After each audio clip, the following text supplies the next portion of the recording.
let's get into the main event then. Senna had made an early first stop from the lead, which had let Prost through, but then it rained, and Senna caught and passed Prost with ease before they both came in to put wets on. Senna's serene progress in his favoured conditions was briefly interrupted, though, when he got caught up in the battle for sixth between Hill and Jordan debutant Eddie Irvine. Senna found himself between them at one point, and when he couldn't get past Hill, or I might add, Damon didn't get out of the way, Senna was then shocked to see Irvine drive around the outside of him at the chicane to unlap himself. Senna was not impressed, confronting Irvine after the race and punching him, but we'll come back to that in a moment. Ed, let's stick to the on-track stuff to start with. Was Senna right to be annoyed at Irvine, or as annoyed as he was? And could this have been avoided if Damon Hill had got out of the way too? Yeah, Damon was definitely playing his part in that. And obviously Irvine was battling with Hill. I think that's why Irvine did what he did, because he thought, well, I've got Williams to fight here. And also, driver making his debut, having his Grand Prix debut, he's wanting to make an impact, isn't he? So he'll have that in mind as well. But it's just really funny from Irvine, because Irvine and Hill cost Senna a huge amount of time. It's like his lead's halved from about 30 seconds to something like 15. So it's really costing Senna quite a lot of time over a long period. So yeah, I completely get why Senna was irritated by it. It was, you were allowed to do that. So it was kind of an etiquette breach rather than a rules breach. But you can also, though, really, because Irvine, you know, he will have understood what he was doing. He wasn't doing it mindlessly. He will have known that will have caught the attention. He's a guy who's just trying to make sure he's got an F1 future, because at this point, he's just a Japanese F3000 driver, isn't he, who has got his shot.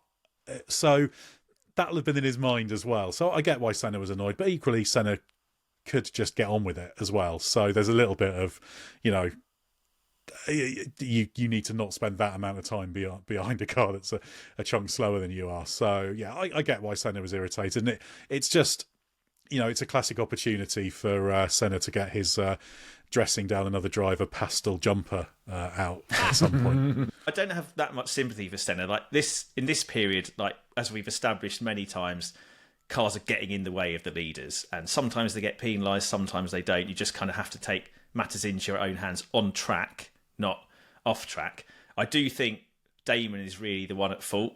Like as I said at the start, you know, he probably deserved the punch for kind of creating the situation. He's faffing around, having a bit of a 1995 spec Damon Hill race at Suzuka, going off the track. I think he picked slightly too low downforce settings, probably in anticipation of needing to come up from 6 on the grid, and then obviously the rain comes and that kind of ruins everything. So he's struggling on a greasy track in a car that's not really suited to the conditions, not driving particularly well.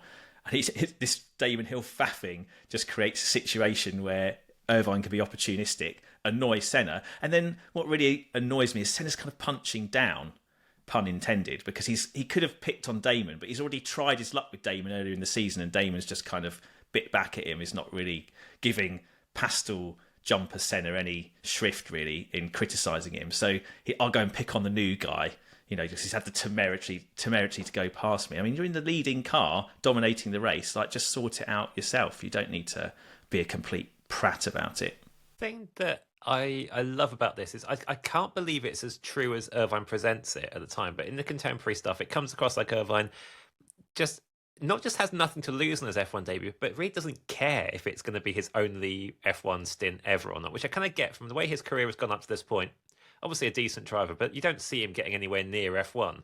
He's earning all right in Japanese Formula 3000, isn't he? And he's quite practical and pragmatic on that front. So I can genuinely believe he goes into this race going, if this works out and I do get a paid F1 drive, great. If I don't, I'm fine. I'm doing all right. Doesn't matter.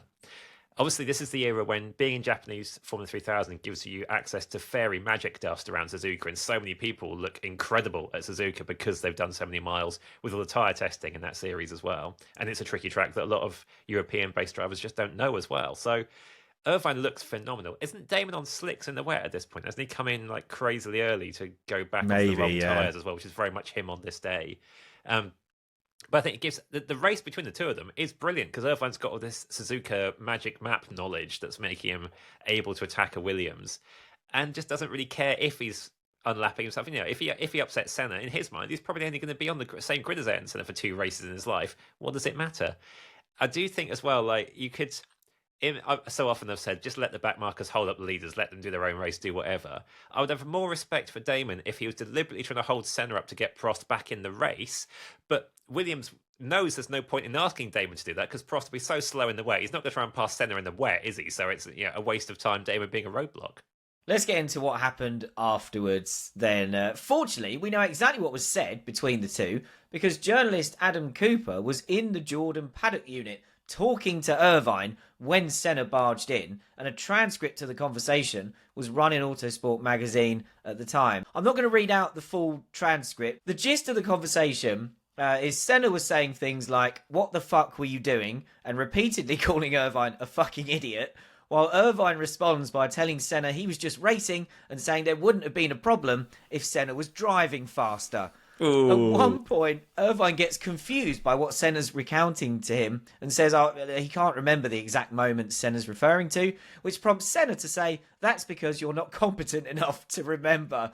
Senna does a lot of telling Irvine he has to respect the leader of the race and warns him to watch out in the future, not just with him, but with other drivers as well. And then it appears to be fizzling out into just sort of petty playground, yeah. And Senna apparently goes to walk away and then just suddenly turns back around and smacks Irvine, knocking him off a table. Irvine then claims that will be an insurance claim, and Senna's barking on about respect as he's encouraged to leave, I believe by his engineer, Giorgio Ascanelli. Here we go then, the big moment. Ben, what do you think of this incident that we have to say has gone down in F1 folklore? Yeah, it's absolutely legendary, isn't it? I mean, I'm not impressed with Senna at all. Like there's two aspects to it for me. One is at the next race, he does the whole press conference thing where he's claiming, I'm not justifying punching him, but then does a whole thing about justifying punching him. And to me, that's classic Senna media manipulation, which Prost has talked about quite eloquently in the documentary about Prost that we did a podcast on recently. You see it in action there where he's like, I've done this really bad thing. How am I going to get myself out of the hole? Oh, I'm going to present myself, use my power as the kind of preeminent driver and media darling to kind of weasel my way out of it. I think the core incident itself is a sign to me that psychologically Senna's starting to lose his grip a little bit and his aura in Formula One. He's still an incredible driver, but there are more and more kind of upstart drivers coming onto the grid who don't have that kind of, oh, there's a yellow helmet in my mirrors, I'm just going to jump out the way and let him go, which he's been able to cultivate since the kind of end of the 80s. And I feel like the way Hill is quite punchy with him when they talk in the motorhome back in Imola, and then Irvine does the same thing, just because he's Senna, I'm not going to take what he says as gospel. I think that really irritates Ayrton, and he cracks. And it's just part of a tapestry in this season, as well as he can drive at points. You see the worst side of Ayrton Senna in this season, I think. Some of the sort of petty behaviour in the press conferences with Alain Prost when he's kind of denigrating his winning because he's got miles better car than him, this kind of thing with Irvine. His general behaviour, I think, has been, as well as how he's treated McLaren over the contract, etc. I just think, not befitting of a driver of his quality and his standing in Formula One. I actually think, because we've got all this wonderful reporting of it, because you said Adam Cooper recorded it, regardless of what you think about what happened on track, Irvine actually comes out of this really well. And I think if there wasn't that depth of reporting, you'd assume Irvine was a bit more of a problem in that confrontation, whereas Senna's just come storming in, having a go at him. Irvine's kind of diffusing it a little bit, but in doing so, annoying Senna because he's not taking it seriously. He's diffusing it in a very Eddie Irvine way. Oh yeah. But I think that's the right way to do it, isn't it? Because he's kind of standing his ground, but he's not escalating it, isn't it? Senna's doing all the escalation, and standing the ground. Yeah, that's I think you can be critical of Eddie Irvine on various things he's done, but I actually think he comes across pretty well, and he makes his point.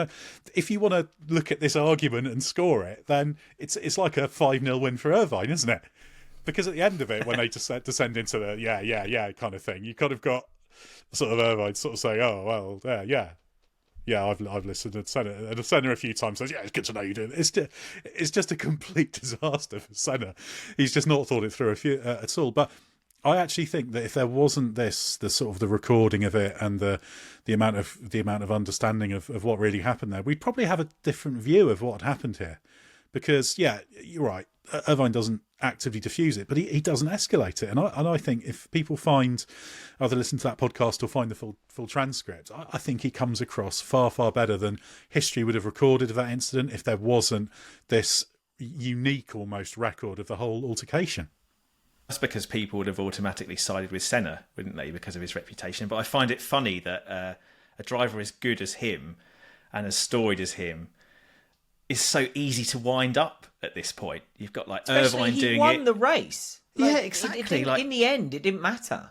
What are you so angry about? It's like Irvine's winding him up, Häkkinen's winding him up, Damon Hill wound him up earlier in the season. He's obviously wound up about Prost retiring because he didn't want that. But it's just like, Ayrton, like, chill out. Okay? You've won the race, you dominated in a car that isn't the best. Like, what is your problem? So I feel like it's Senna cracking for some reason, and I think part of it is that just people aren't respecting him on the grid in quite the same way as maybe they used to. We hope you like this clip from the Race Members Club's 1993 Revisited season. If you want the full episodes to relive the whole season with us, check the pinned comment below this video and you can come and check out the Race Members Club to get far more extra stuff from Bring Back V10s and the race in general. We'd love to see you over there.